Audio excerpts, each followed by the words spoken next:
우리는 날마다 세상이라는 거친 풍랑 속을 헤쳐가는 삶을 살아가고 있습니다. 때로는 내가 어디로 가는지, 또 왜 이 고생을 하고 있는지 그 길을 잃을 때도 있습니다. 세상은 우리에게 끊임없이 그 결과에 대해서 이야기를 하고, 또 우리의 등수를 매기며 내 자신의 쓸모와 가치를 증명하라라는 이야기로 우리를 독촉하게 됩니다. 증명하지 못하면 낙오될 것 같은 두려움 속에서 우리는 숨가쁘게 살아갑니다. 그런데 주님께서 오늘 우리에게 주신 이 말씀을 통해서 우리의 숨가쁜 인생에게 인류의 역사의 마지막 때에 그 펼쳐질 페이지를 보여주심을 통해서 그 끝을 보게 됩니다. 놀랍게도 그 마지막은 멸망이나 허무가 아닙니다.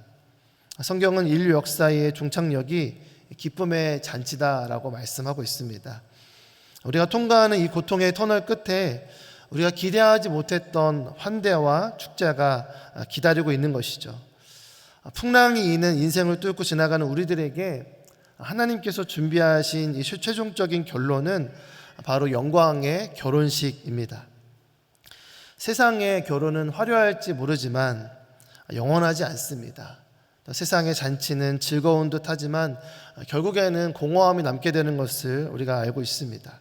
하지만 하나님께서 약속하신 결혼은 우리의 비천한 신분을 바꾸는 영광이 되며, 또 그분이 베푸신 잔치는 우리의 모든 눈물을 닦아주시는 참된 기쁨의 회복이 되는 줄로 믿습니다.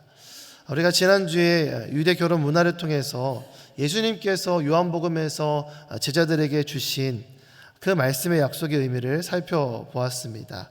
요한복음 14장 3절 말씀을 한번 같이 읽겠습니다. 시작. 내가 가서 너희가 있을 곳을 마련하면 다시 와서 너희를 내게로 데려갈 것이다. 그러면 너희도 내가 있는 곳에 함께 있게 될 것이다.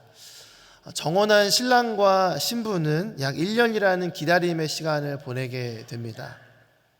이 기간 동안에 신부는 신랑이 언제 올지를 알지 못해서 긴장 속에 살아가게 됩니다. 신랑조차도 그 날을 알지 못합니다. 오직 신랑의 아버지만이 그가 준비하고 있는 처소가 완성된 것을 확인하고 그제서야 내 신부를 데려오라라는 그 허락을 할 때에 비로소 정혼 뒤에 이 죄를 하게 됩니다. 즉 결혼의 시작을 맞이하게 되는 것입니다. 아버지가 허락을 하게 되면 이 신랑이 친구들과 함께 나팔을 불며 밤중에 신부의 집으로 향하게 됩니다. 정적을 깨는 이 나팔 소리가 신부에게는 두려움이 아니라 가장 복된 소리로 들려지게 됩니다. 그것이 지난주에 살펴보았던 데살로니가 전서에 기록된 하나님의 나팔 소리와 함께 임하는 재림의 모습입니다. 사도 바울은 이 재림의 순간을 굉장히 독특하게 묘사하고 있습니다. 데살로니가 4장 17절 말씀 제가 읽겠습니다. 그 다음에 우리 살아남아 있는 사람들이 그와 함께 구름 속으로 들려 올라가 공중에서 주를 만나게 될 것입니다. 그리고 우리는 영원히 주와 함께 있을 것입니다. 다시 오실 주님을 만날 때 우리는 구름 속으로 들려 올라가 공중에서 주를 만나게 된다라고 기록하고 있습니다. 왜 사도 바울이 들려 올라간다라는 표현을 사용을 했을까? 이것 또한 유대의 결혼 문화 속에 담겨져 있는 의미가 있기 때문에 그렇습니다. 신랑이 밤중에 신부를 찾아올 때에 그냥 오지 않고 가마를 준비해서 오게 됩니다. 그리고 신랑의 집으로 갈 때에 그 가마에 신부를 태워서 데리고 가게 됩니다. 우리가 구름 속에서 주를 만난다라는 것은 하나님께서 친히 준비하신 그 영광의 가마를 우리에게 보내시는 것을 의미하는 것입니다. 세상에서 비천하게 여겨졌던 우리를 왕의 가마에 태워서 가장 거룩한 초소로 옮기는 것을, 그 약속을 말씀하고 있는 것입니다. 왜냐하면 우리가 평생 동안 이 땅에서의 어떤 중력과 같은 돈의 또 자존심의 중력에 묶여 살았던 우리를 신랑 되신 예수님께서 오시는 그날에 하나님 아버지의 그 사랑의 인력으로 세상의 중력을 압도하면서 우리를 들어 올리시는 것입니다. 신부된 교회가 이 세상의 가치를 뒤로 하고 이제는 신랑 되신 주님을 따라서 그 공중에 들려져서 주님 앞에 나아가는 것, 그것이 우리가 맞이하게 될 영광스러운 재회의 풍경인 것입니다. 신부된 교회가 들려져서 이 주님의 처소로 옮겨지는 그 장면 가운데 우리가 나아가게 될 때 오늘 우리가 읽은 본문을 다시 한번 마주하게 됩니다. 19장 우리 4절부터 6절까지 말씀을 한번 같이 읽어보겠습니다. 시작. 그때 24장로와 네 생물이 보좌에 앉으신 하나님께 엎드려 경배하며 외쳤습니다. 아멘 할렐루야. 그러자 보좌에서 한 음성이 나서 말했습니다. 하나님의 모든 종들아, 큰 사람이든 작은 사람이든 하나님을 경외하는 사람들아, 우리 하나님을 찬양하라. 또 나는 많은 무리의 소리 같고 콸콸 쏟아지는 물소리 같고 강한 천둥소리 같은 것을 들었습니다. 그 소리들을 외쳤습니다. 할렐루야, 전능하신 우리 주 하나님이 다스리신다. 아멘. 신부된 교회가 들려져 이 주님의 처소로 옮겨져 펼쳐진 장면이 바로 우리가 읽은 이 본문입니다. 요한계시록 19장 4절은 인류의 모든 역사 가운데 있었던 갈등과 또 심판이 마무리되어지고 마침내 영원한 축제가 시작되는 이 결정적인 전환점을 담고 있습니다. 신부된 교회가 이 구름의 가마를 타고 주님을 영접한 뒤에 하늘 처소에서 마주하게 될 장면인 것입니다. 바로 앞장에서 요한계시록 18장에서 세상의 화려함을 상징하던 큰 성 바빌론이 완전히 무너지게 되었습니다. 세상의 권세와 음란의 심판을 받아 연기가 올라오는 그 순간에 하늘에서는 찬양이 터져 나오게 됩니다. 왜냐하면 이제 드디어 영원한 사랑이 완성될 시간이 되었기 때문입니다. 구약과 신약의 모든 성도들을 상징하는 24장로와 모든 만물의 피조물들을 상징하는 네 생물이 엎드려서 외치는 것은 아멘 할렐루야입니다. 온 우주가 하나님 앞에 엎드린 것입니다. 그들이 외친 이 두 마디가 굉장히 중요합니다. 아멘. 먼저 아멘은 거룩한 공명을 의미하는 것입니다. 하나님께서 말씀하실 때 내 영혼이 그 말씀과 같은 마음으로 떨리는 것을 의미하는 것이 바로 아멘의 고백입니다. 우리가 살아가고 있는 이 시대에는, 이 세상은 불공평해 보입니다. 악인이 승리하고 의인이 고난받는 것 같습니다. 그러나 하나님의 공의가 실현되어질 때 모든 성도가 함께 입을 모아 고백하게 됩니다. 아멘이라고 고백하는 것이죠. 이 아멘은 하나님이 오르셨습니다, 당신의 심판이 정당합니다 라는 영혼의 서명이자 고백인 것입니다. 또한 바벨론 같은 내 욕망이 무너진 그 자리에 비로소 터져 나오는 하나님의 통치에 대한 거룩한 공명이자 메아리가 되는 것입니다. 이어서 나오는 할렐루야는 환호입니다. 하나님을 찬양하라는 의미를 가지고 있는 이 할렐루야를 통하여서 우리는 드디어 악의 세력이 물러가고 하나님의 나라가 임하였음을 고백하는 우리 안에서부터 터져나오는 폭발적인 기쁨을, 그 탄성을 고백하고 있는 것입니다.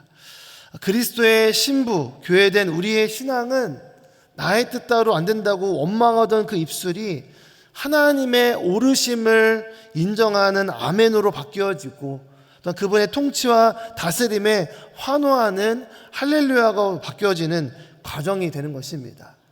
오늘 우리의 입술 가운데 아멘과 할렐루야가 우리 영혼의 고백으로 터져 나오시기를 주의 이름으로 축원합니다. 아멘. 이 아멘과 할렐루야의 고백은 세상과 같지 않습니다. 세상은 큰 사람이나 작은 사람으로 구별하지만, 그래서 세상은 늘 큰 사람만 기억하지만 하나님의 방식은 다릅니다. 하나님의 나라는 하나님을 경외하는 자라면 큰 사람이든 작은 사람이든 그의 소유가 많든 적든 그 지위에 상관없이 모두가 찬양의 주인공으로 초대받게 됩니다. 하나님께서 보시기에 위대한 사람은 성공한 사람이 아니라 하나님을 경외하는 사람입니다. 주님의 크고 놀라운 그 은혜를 입은 주의 백성들은 많은 물소리와 천둥소리와 같은 소리로 외치게 됩니다. 할렐루야, 전능하신 우리 주 하나님이 다스리신다. 아멘. 우리는 지금까지 우리가 살아온 이 시간들을 통하여서 나를 누가 다스리고 있는지를 살펴보아야 합니다. 내가 내 인생을 살아간다고 생각했지만 우리는 많은 순간에 있어서 감정이 나를 다스리는 시간을 살아가게 되었습니다. 그 결과는 무엇입니까? 그래서 늘 우리는 요동치게 되었습니다. 또 우리는 물질이 나를 다스리는 시간을 살아가고 있습니다. 그래서 우리는 늘 그 물질이 없어질까 봐 불안해하며 살아가고 있습니다. 세상의 유행과 변화와 가치가 나를 다스리는 삶을 살아가게 되었습니다. 그래서 우리는 그것을 뒤쫓아 살아가기에 늘 숨이 차며 살아가게 되었습니다. 그런 오늘 이 본문을 통해서 우리에게 주시는 메시지는 우리의 주어가 바뀌어야 한다라는 선포가 우리가 있는데 주어지고 있는 것입니다. 하나님이 다스리신다라는 이 선포가 우리 인생의 주어가 바뀌는 선포가 되어야 합니다. 이 하나님이 다스리신다라는 것은 하나님이 통치를 시작하셨다라는 뜻을 갖고 있습니다. 이제는 더 이상 어둠과 사망과 또한 돈과 권력이 왕노릇하는 인생이 아니라 그것이 끝났고 이제는 주님께서 하나님께서 우리 인생을 다스리시는 줄로 믿습니다. 그 다스림을 통하여서 우리는 더 이상 우리의 신앙이 고단함에 빠지지 않게 되는 것입니다. 왜 우리의 신앙이 고단하게 됩니까? 신앙을 가지고 내가 내 인생을 다스리려고 하기 때문에 그렇습니다. 신앙을 통하여서 내가 내 인생을 잘 살아보기를 원하고 내 인생을 어떻게든 다스리며 살아가기를 원했기 때문에 신앙이 신앙되지 못하고 고단함이 되어지게 되는 것이죠. 하지만 신앙의 참된 은혜와 역사는 주님 앞에 우리의 모든 통치를 내어드릴 때 시작됩니다. 주님, 전능하신 당신께서 나의 인생을 다스려 주시옵소서. 이 고백이 우리 가운데 있을 때에 이 믿음의 고백과 선포를 통하여서 우리의 모든 인생의 거친 파도가 잠잠해지며 우리의 모든 입술 가운데 많은 물소리와 천둥소리와 같은 하나님을 향한 간증의 소식이 우리 입술 가운데 나타나게 될 줄로 믿습니다. 주님의 놀라운 역사가 우리 인생과 입술 가운데 충만하시기를 주의 이름으로 축원합니다. 아멘. 하늘 보좌에서 울려 퍼지는 아멘 할렐루야는 단순히 심판이 끝났음에 대한 안도에서 나오는 것이 아닙니다. 그것은 이제 드디어 이 사랑이 완성되었다라는 것을 선포하는 시작이 됩니다. 우리 7절부터 9절까지 말씀 함께 읽겠습니다. 기뻐하고 즐거워하며 하나님께 영광을 돌리자. 이는 어린 양의 결혼식이 이르렀고 그의 신부가 혼인 준비를 갖추었으며 그녀는 밝고 깨끗한 고운 삼배를 입을 것을 허락받았기 때문이다. 고운 삼배는 성도들의 의로운 행실들이다. 그러자 천사가 내게 말했습니다. 결혼잔치에 초대받은 사람들은 복이 있다고 기록하라. 또 그는 나에게 말했습니다. 이것은 하나님의 참된 말씀들이다. 아멘. 7절은 이렇게 선포하고 있습니다. 어린 양의 결혼식이 이르렀고 그의 신부가 혼인 준비를 갖추었다. 여기서 이 준비라는 단어를 우리가 묵상할 필요가 있습니다. 우리가 앞에서 살펴본 것처럼 정혼한 신부는 1년 동안의 신랑을 기다리며 자신을 가꿉니다. 이 가꿈의 시간, 이 준비의 시간의 핵심은 외모를 치장하는 것이 아닙니다. 신랑의 그 가풍을 익히고 신랑의 마음을 헤아리며 이전까지 살아갔던 친정, 즉 세상의 습관을 버리는 과정을 거치게 되는 것입니다. 그것이 준비입니다. 그리스도의 신부된 교회로서 살아가는 이 땅에서의 우리의 삶은 정혼 기간입니다. 우리는 지금 신랑 대신 예수님과 살기 위해서 세상의 가치관을 하나씩 내려놓고 지어가는 중입니다.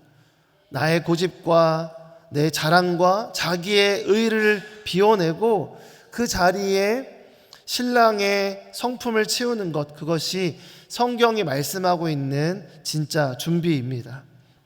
신부된 교회는 밝고 깨끗한 고운 삼배옷을 입고 있습니다. 정확히는 그 옷을 입을 것을 허락받았다라고 말씀합니다. 이 옷은 허락받은 옷입니다. 신부는 스스로 예복을 지어서 입지 않습니다. 주님께서 입혀주신 것입니다. 이것이 바로 우리가 받은 십자가의 복음을 통하여서 주시는 칭의를 의미하고 있습니다. 죄로 얼룩진 우리의 인생 위에 주님의 보혈이 덮여질 때 우리가 하얀 세마포를 입는 것처럼 그렇게 우리의 자격이 아니라 신랑이 우리에게 주시는 그 은혜가 우리 가운데 덮여지게 되는 것입니다. 또한 성경은 이 옷을 성도들의 의로운 행실이라고 말씀하고 있습니다. 이 의로운 행실이라는 것은 성화를 의미하고 있습니다. 우리가 오해하지 말아야 될 것은 이것이 우리의 어떤 도덕적인 완벽함을 의미하는 것이 아니라는 것입니다. 이 의로운 행실은 내가 스스로 성취한 공로가 아니라 의롭다함을 받은 자들, 칭의를 받은 자들에게 나타나는 하나님께서 우리에게 주신 은혜의 결과물인 것입니다. 주님께서 입혀주신 그 사랑의 감격과 그 입혀주신 옷이 너무 깨끗해서 너무 귀해서 감사하는 마음으로 그 옷이 더럽혀지지 않도록 조심조심 살아낸 삶의 모든 선택들을 의미하는 것입니다. 원수를 사랑하고 낮은 곳을 살피며 정직하게 우리에게 주어진 그 시간 가운데 땀 흘려 살아가는 그 모든 주님을, 신랑 되신 주님을 따라가는 모든 믿음의 선택을 말씀하고 있는 것입니다. 그 주님의 사랑에 감격하여서 눈물로 살아온 성도들의 삶의 흔적이 바로 이 빛나는 예복이라는 것입니다. 마지막으로 9절에서 천사는 이렇게 외칩니다. 어린 양의 결혼잔치에 초대받은 사람들은 복이 있다, 이렇게 말씀합니다. 세상의 잔치는 초대받고도 마음이 불편할 때가 많이 있습니다. 가장 어려울 때가 이제 빈손으로 가기가 어려울 때, 또 입고 갈 옷이 없을 때, 그때 고민하게 됩니다. 그러나 어린 양의 혼인잔치는 다릅니다. 이 잔치는 초대받은 그 자체가 자격이 되는 잔치입니다. 초대를 받았다라는 그 사실 자체가 그 어떤 것도 조건이 되어지지 않는 그 자체가 자격이 되어지는 진정한 기쁨의 잔치인 것입니다. 천사는 이 약속 뒤에 이 한 문장을 덧붙이고 있습니다. 이것은 하나님의 참된 말씀들이다. 왜 이 말씀을 덧붙이는가? 우리에게 주어진 이 말씀을 우리가 잘 믿지 못하기 때문에 그렇습니다. 우리가 이 말씀을 너무 믿지 못하기 때문에 이것이 바로 하나님께서 우리에게 주신 참된 말씀이다라는 것을 다시 한번 확증하고 있는 것입니다. 왜냐하면 이 말씀을 들을 때 또다시 우리의 삶 가운데, 우리의 인생 가운데 자연스럽게 나 같은 사람이 어떻게 그 영광스러운 자리에 앉을 수 있을까? 내 삶이 이렇게 엉망인데 어떻게 내가 주님의 신부라고 불릴 수 있을까? 라는 질문이 계속해서 우리를 괴롭히기 때문에 그렇습니다. 주님께서는 우리의 의심을 이미 아시고 쐐기를 박아 우리 가운데 다시 한번 확증하고 있는 것입니다. 이것이 나의 진심이다.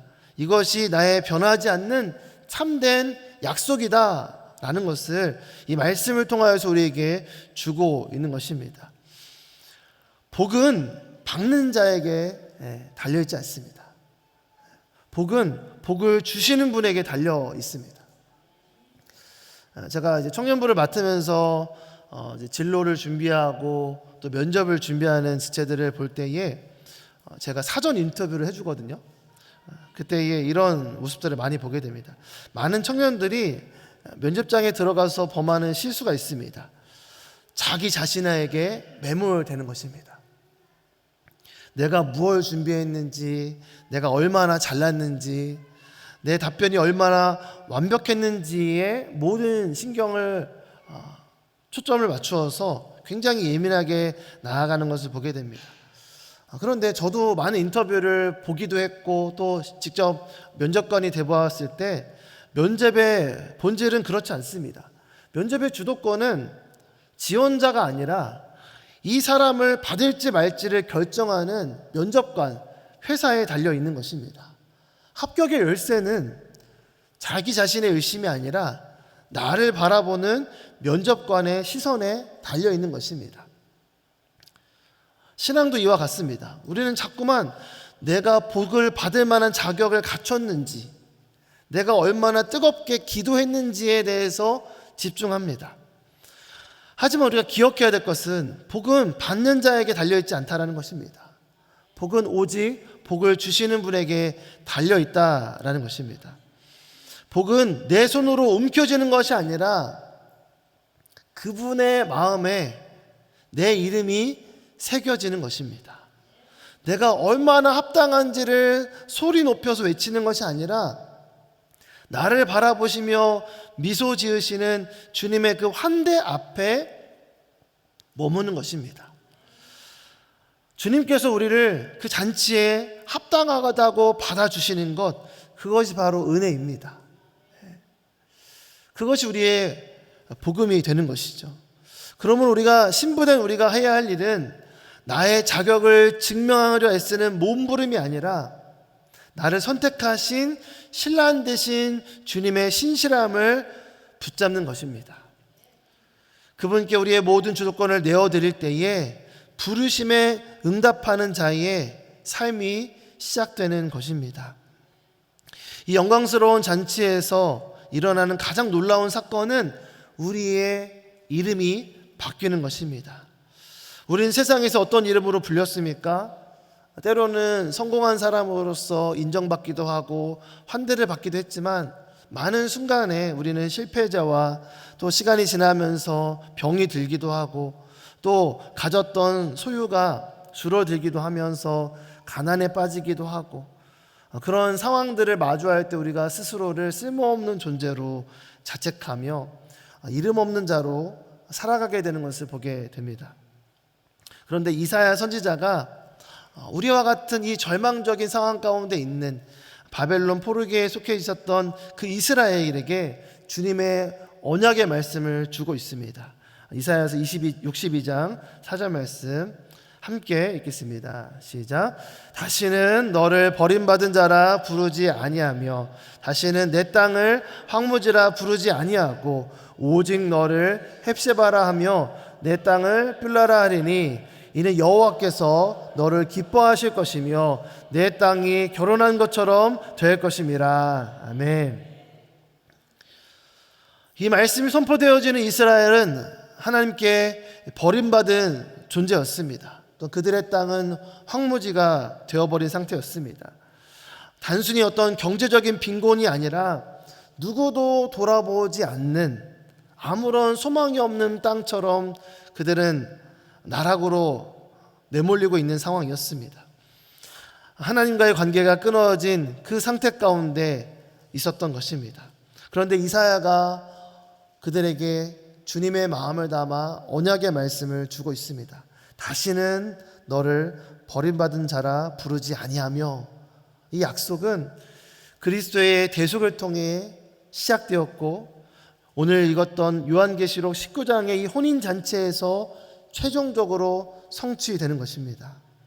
하나님과 자기 백성 사이에 끊어졌던 그 언약이 결혼이라는 가장 친밀한 형태의 영원한 연합을 이루게 됨을 말씀하고 있습니다.